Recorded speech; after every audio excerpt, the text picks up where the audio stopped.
Good morning બેટા. ચલો ભણવાનું ચાલુ કરીશું. બધાની તબિયત એકદમ સરસ છે ને? બધા મજામાં ને?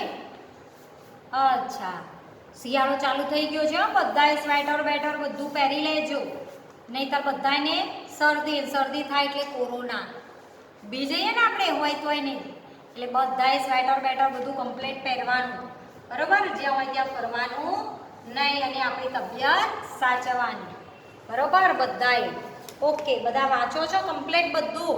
પીડીએફ બધું લખો છો ને દરેક સબ્જેક્ટમાં? કારણ કે આ વખતે તો તમારી નોટો બધાની ચેક કરવા છે. જેમ એક બે ચેપ્ટર કમ્પ્લીટ થશે એમ સબ્જેક્ટ વાઇઝ બધાની નોટબુક ચેક માટે લેવામાં આવશે.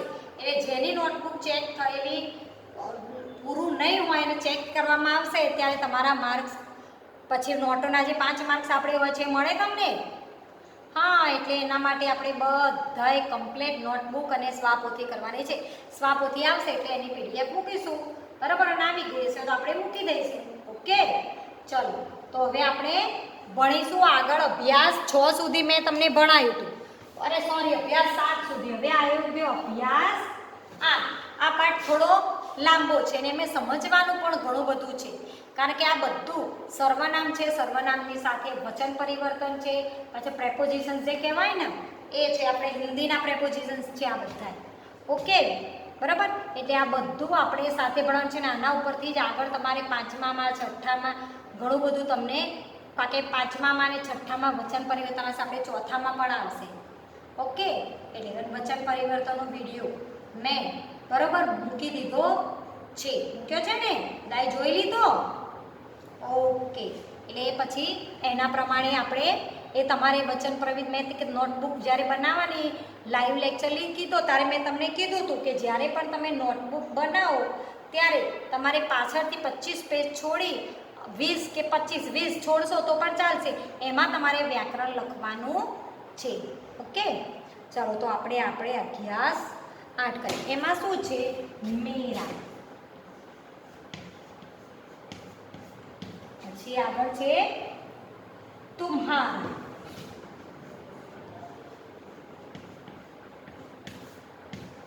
અને એની આગળ ઉસ્કા.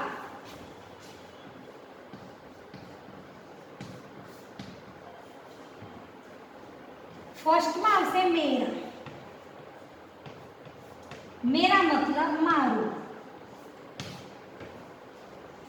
मेरा नाम योगिता है. ये मारू नाम योगिता है. मेरा नाम विपुल है. मेरा नाम तुषार है. मेरे पापा का नाम अशोक भाई है. समझे? मेरा घर स्कूल के पास है. ओके, तो मेरा એટલે મારું. अब तुम्हारा એટલે તમારું. तुम्हारा नाम क्या है? तुम्हारे पिताजी का नाम क्या है? ओके, ऐसे. तुम्हारा घर कहाँ पे है? तो ये सब हमें पढ़ना है. अब आगे उसका.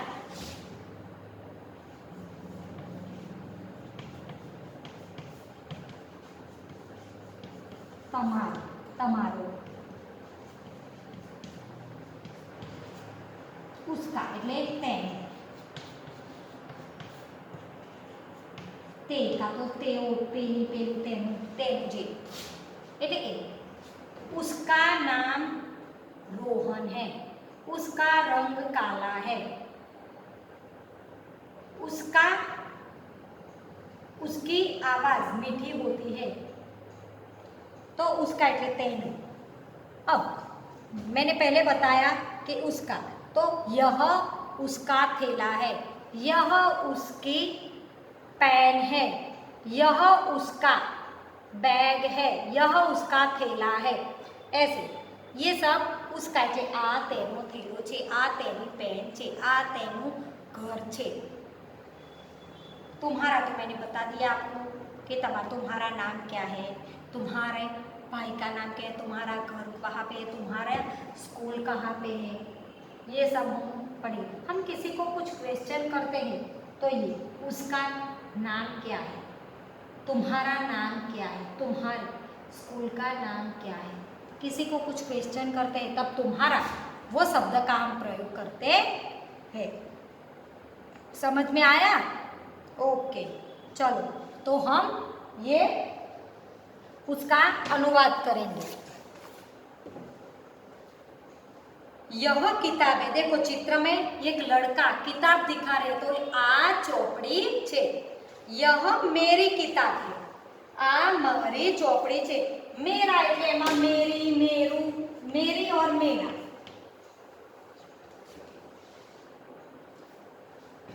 समझ में आया? यह किताब है, यह मेरी किताब है, यह मेरा घर है, यह मेरा कलम है। ओके, आगे वह कलम है એટલે તે પેન છે, કલમ मतलब पेन। वह अनिल की कलम है, તે અનિલની पेन છે। कलम उसकी जेब के अंदर है એટલે पेन તેની તેના ખીચામાં છે। जो उसमें में आया, में खींचामा। फिर से वह कलम है, ते पेन छे, वह अनिल की कलम है, ते अनिलनी पेन छे, कलम उसकी जेब में है, पेन तेना खीचामा छे। यह थैला है, आ थैलो छे, यह नवीन का थैला है, आ नवीननो थैलो छे। यह उसका थैला है, आ तेनो थैलो छे।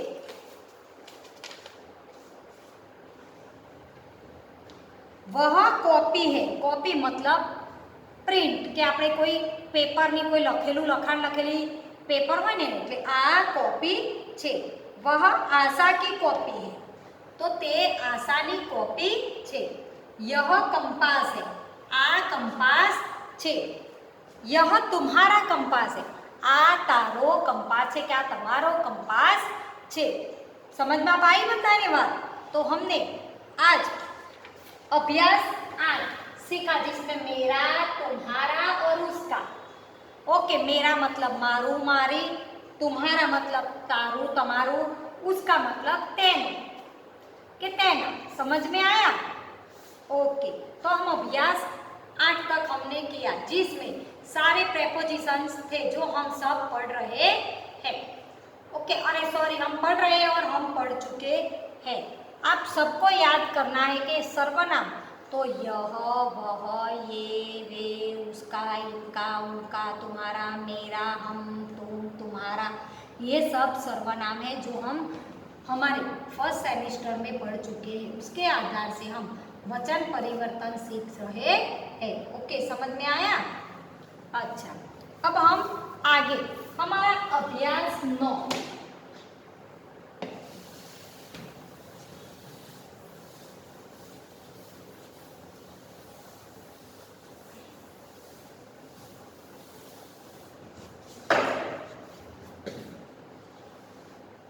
अभ्यास आप सब देखो, अभ्यास 9 में कुछ चित्र दिए गए हैं। देखो चित्र दिया गया है, इसमें क्या हमें सीखना है, क्या। दूसरा कहा, कब, कौन और कितने।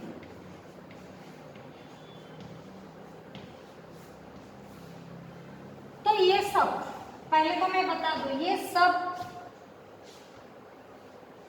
की वजह से हम किसी को क्वेश्चन पूछ सकते हैं। क्वेश्चन प्रश्नार्थ, आ બધા પ્રશ્નાર્થના ક્રિયા વિશેષણ, ક્રિયા કહેવાય, વિશેષણ મીન્સ કે એના જે આપણે તમે ક્રિયાપદ કહો ને એ। तुम्हारा नाम क्या है, तुम्हारे स्कूल का नाम क्या है, क्या એટલે तुम्हारा नाम क्या है, तारू नाम શું છે, तुम तारी स्कूलનું નામ શું છે, आप कहाँ पढ़ते हो, आपका घर कहाँ पे है, आप कहाँ जा रहे हो, कहाँ એટલે ક્યાં, આમાં શું થાય શું, ક્યાં, કબ એટલે ક્યારે, કોણ એટલે કોણ, કિતને એટલે કેટલા. આપણે ગુજરાતીમાં તમે જાણો છો આ બધાયથી પ્રશ્ન પૂછી શકાય. તારું નામ શું છે, તારું ઘર ક્યાં છે, તારી સ્કૂલ ક્યાં છે, તમે ક્યાં જાઓ છો, आप कहाँ जा रहे हैं, आप कहाँ से आ रहे हैं, आप कहाँ जा रहे हो, आप कहाँ पढ़ते हो, आप कहाँ रहते हो. तो क्या. अब कब, कब એટલે ક્યારે, કોઈ પણ વસ્તુનો સમય. आप कितने, आप कब आ रहे हो, તમે ક્યારે આવો છો, आप कब जा रहे हो.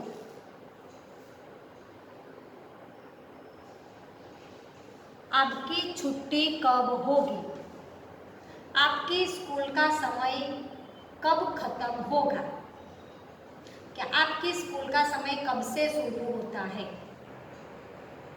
आप सब कब आओगे, आप सब कब जाओगे. तो कब એટલે ક્યારે, એમાં સમય જો કબ, आप सब कब, आप कब आओगे એટલે તમે ક્યારે આવશો, સમય ક્યારે આવશો, तो हमें सोमवार आएंगे, मंगलवार आएंगे, हम सोमवार को आएंगे. एनो प्रश्न હતો તો એનો જવાબ આ રીતે થાય. ओके. अब आगे कौन, कौन એટલે कौन, आप कौन है, आप कौन सी कक्षा में पढ़ते हो. समझ में आया.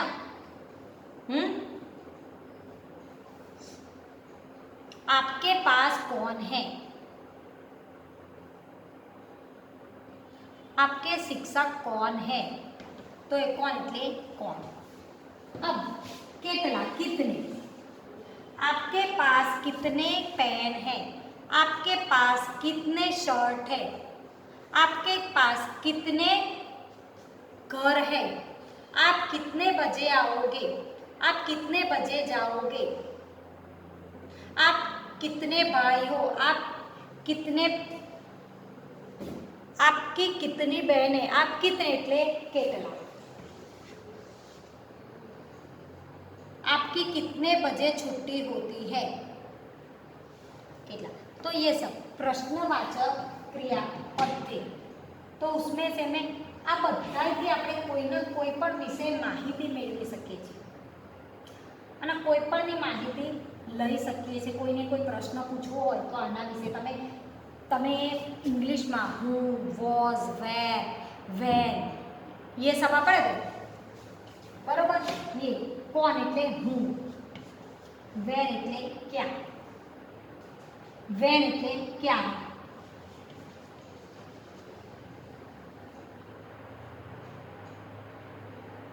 વોટ એટલે શું,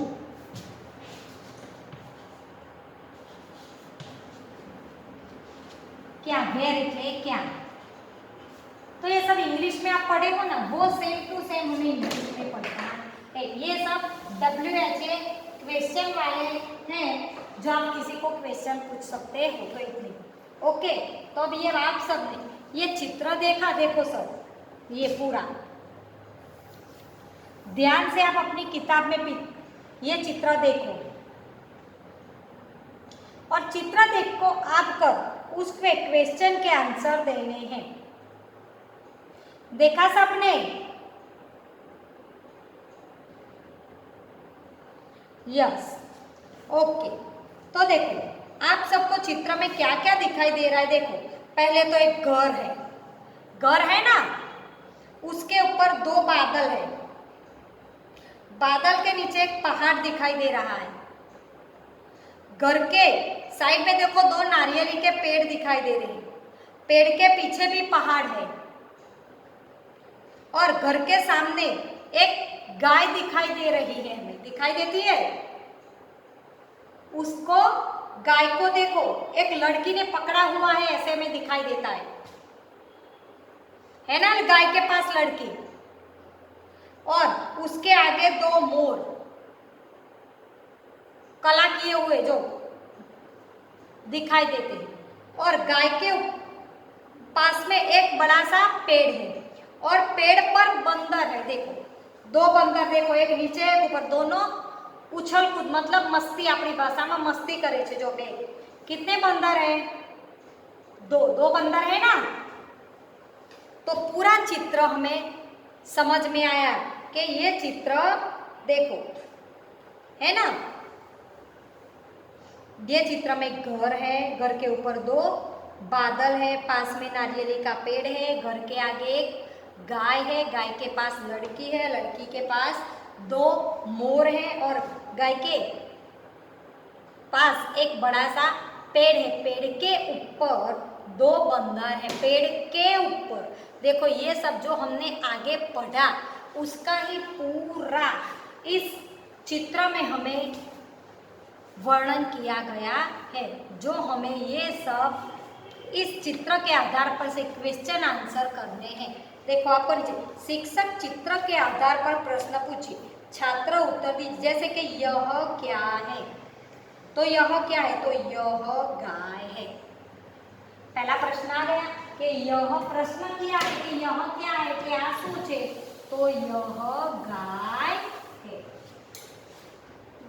ऐसा ये एग्जाम्पल ऑफ फर्स्ट। बंदर कहाँ है? तो वांदराओ क्या छे? तो बंदर पेड़ के ऊपर है। आपको एग्जाम में ऐसे लिखना है, पेड़ के ऊपर। पेड़ पर जिसने लिखा ना पेड़ पर, तो उसका रॉन्ग, पेड़ के ऊपर सही। गाय कहाँ है? गाय पेड़ के नीचे है या घर के सामने। मोर कब नाचता है? मोर आकाश में बादल देखकर नाचता है। बंदर क्या कर रहे हैं? तो बंदर उछल कूद कर रहे हैं, मतलब वांदरा मस्ती કરી રહ્યા છે। जो एक नीचे लपड़े છે, एक बीजो એનો हाथ पकड़े છે, जो છે ने वो। यस, पेड़ पर कितने बंदर हैं? कितने बंदर हैं? पेड़ पर दो बंदर है। कितने बंदर है पेड़ पर? दो बंदर। बंदर आपस में क्या बातें कर रहे होंगे?